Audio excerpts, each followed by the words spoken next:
या वर्षी माऊलींच्या पालखीचा मार्ग, मुक्काम, रिंगण आणि नेमकं वेळापत्रक कसं आहे चला मॅपद्वारे पाहूयात। 19 जूनला माऊलींच्या पालखीचे समाधी मंदिरातून प्रस्थान होईल। 20 जून व 21 जूनला पालखी पुण्यात मुक्कामी राहील। दिनांक 22 व 23 जूनला सासवड, त्यानंतर 24 जूनला जेजुरी, 25 जूनला वाल्हे, त्यानंतर नीरा स्नानानंतर 26 जूनला पालखी लोणंद येथे मुक्कामी जाईल। पुढे 27 जूनला चांदोबाचा लिंब येथे पहिले उभे रिंगण सोहळा साजरा करून पालखी तरडगाव येथे मुक्कामी जाईल। 27 जूनला फलटण, 29 जूनला बरड, 30 जूनला नातेपुते, त्यानंतर 1 जुलैला पुरंदवडे येथे पहिले गोल रिंगण घेऊन पालखी माळशिरसला मुक्कामी जाईल।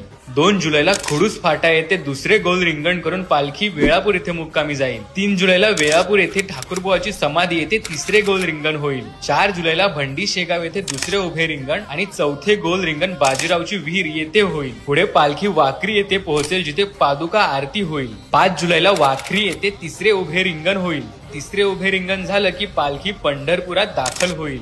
6 जुलैला आषाढी एकादशी निमित्त पंढरपूर येथे नगर प्रदक्षिणा आणि श्रींचे चंद्रभागा स्नान होईल आणि पुढे 10 जुलै पर्यंत पालखी पंढरपुरातच असेल।